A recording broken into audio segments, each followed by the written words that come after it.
Hello, I'm Kyle Bratcher from Chaparral Motorsports here with Michael Lindsay, and today we're going to be showing you the differences or the breakdown between the 2019 and 2020 Kawasaki KX450. Now, Michael, out of the gate, what are some of the striking differences that people are going to notice? That's it. It's low. It's just, it's, marketing term B&G, bold new graphics. This is one of two machines in this year's Shootout that doesn't have any technical changes. But if we're backtracking, the 19 was the biggest single year upgrade that Kawasaki's ever made since the KX450 came out. Kind of typical of their model line. Their focus was more on the 250 this year. So this 450 right here is just a graphics change. It's just green plastic update. There's no other tweaks to the machine. But if we're talking about the 19 versus the 18, it's massive. It was an all-new frame design and a different way of architecture. Mostly the bottom cradle of the frame is way different than what they've done. I actually know a lot of the engineering staff over there really well, and I know a big goal of theirs was to get back to almost a frame they had a few years ago. Kawai's always been known for rear steer, being really stable, but also having high-speed comfort, great for big, fast outdoor tracks. But it's never been a very precise bike. Hasn't had a lot of precision in the chassis, not a lot of front-end grip. It's not what you would call a front steer bike, where you lean the bike in really heavy with front-end track and roll through the corner. It was more slide in and gun out between the power and the rear end. Over the years, they had tried to adapt the chassis architecture they've been using to get more precision. And while they had sort of kind of gotten it, they'd lost a lot of the comfort. So they went back to the drawing board with this chassis to try to regain all the comfort, kind of that high-speed stability and comfort they had before, while finally getting that balance of handling characteristics they wanted. And they definitely did achieve it in 19. Anybody I know that's jumped on one of these said it has the most rounded handling character for a KX450. Once again, a much better balance between front and rear steer characteristics. Still definitely the most rear steer feeling bike in the class. But biggest thing is the 18 chassis was really stiff up in the side spars. There was just a lot of energy you could feel to the rider. Just naturally, this bike feels so much more settled, so much more planted. I think it's one of the reasons why the KX450 is also really popular for the Kawi teams to race and off-road. It's a really easy moto bike to convert to that usage. The motor was also pretty much all new for them. Difference in, instead of a cam bucket motor, it's now cam to finger follower design. You have better high RPM control over the valve springs. Definitely rounded out their motor character a bit. Biggest thing Kawi does really well is mapping out of the box. If you get the chance to if you ever read any features that some of us me guys are doing about, race ECUs, like the teams, how much time they put into mapping, is when you get a very crisp, connected feel to the throttle, it's amazing how controllable it can make a lot of power. Even if the bike is outputting a huge amount, if it's mapped correctly, it can be so usable. That's something this bike really nails. It's very crisp initially and very connected. I feel like every little motion you make with the hand is instantly a response, but it's not a bark that takes the bike out from under you. So it's very easy to control, very easy to manage. A big positive to that is the way the motor can make the bike feel weight-wise, because physical weight, this is lighter than any of the Japanese other 450s. It is a little bit heavier still than the KTM or Husky. It kind of lands in the middle of the weight range, basically.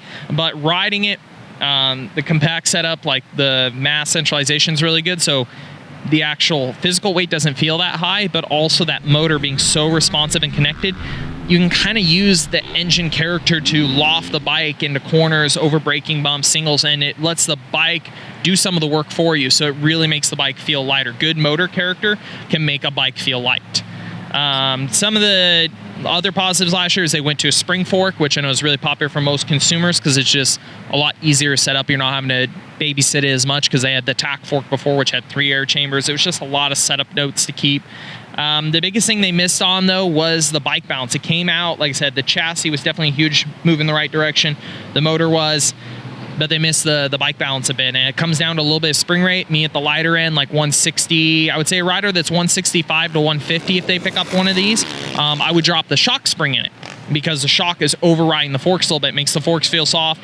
But if you are 165, 170 to the 180 range, I would actually up the fork spring on one side. You can do that. It's called a split rate, when you go only one rate on one side. So if you have a 5.0 Newton in one side and a 5.2 in the other, technically speaking, it's relative to the force of a 5.1.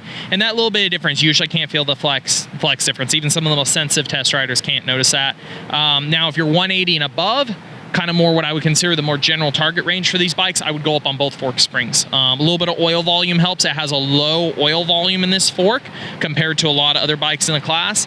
That gives it some of its initial supple feel, but It also doesn't make the fork very speed sensitive. So as you're hitting G out, stuff that makes the fork ramp through the stroke really fast, it doesn't have a lot of damping force because the oil helps produce that. So little changes like that are really big on this bike. Like I said, being that the 20 isn't any different, the 19s are still on the floor. I think there's a few here at Chap. They've got a huge rebate on them. I would personally pick that situation if there's some sitting around, because you can take that money, get the shock spring or the fork springs that you need, change oil. I would change maybe the handlebars. It's a cool bike because of the ability to change the cockpit setup. It has 2 holes on the triple clamps for the bar mounts, plus the bar mount is offset at the bottom, so it actually gives you can rotate them 180. It gives you 4 bar mount positions, and it's the only bike out there, the KX450 and 450, that has optional foot peg bracket height, so you can drop the foot pegs down. So definitely, if you're a really taller guy, there's a lot of advantage there setup wise, or if you're smaller, it's already kind of set up that way. Taller guys will really appreciate the foot peg drop. That's kind of an item that you normally only see on a factory team. Guys like Dean Wilson, they're 6'1". Those guys have the opportunity to drop those pegs, so you're not having to run a really tall bar, because normally you see tall guys, they stick super tall bars on their bike. That's great when you're standing up, but as soon as you sit down, it makes you sit up very upright in the saddle. It gives you a high center of gravity in the corner and makes the bike harder to lean over. But some tall dudes, like I said, are mostly running the bars for when they're standing up, so they just don't feel like they're having to crunch over so far. If the pegs are down, your standing height is lower in relation to the handlebar. So I think the bike's really cool from that perspective. If you're kind of up in the air with the size of who you are on the bike, there's a lot of options there. But yeah, like I said, also the rebate's nice. If you want to pick up one of the older ones or new ones, it's still a really good package all the way around. Its MSRP is still pretty far down the class anyways. But yeah, that money can very easily be put towards spring rates, just balancing out the bike a little bit. This is also probably one of the fewer 4-strokes that, like, an exhaust still makes a huge difference. It is definitely getting harder for the aftermarket companies, because OEMs are doing a better job. The Cowie is still one of them that there are really good results found by an aftermarket exhaust. You can see a very big performance gain, where there's a couple other there that, it's a little more of a marginal change. Awesome. Well, there you go. That's the rundown of the 2020 Kawasaki KX450. If you want to know about any of the other bikes in the shootout behind us, or the differences between those, please take a look at the playlist link below, and you'll see all of those right there at your fingertips.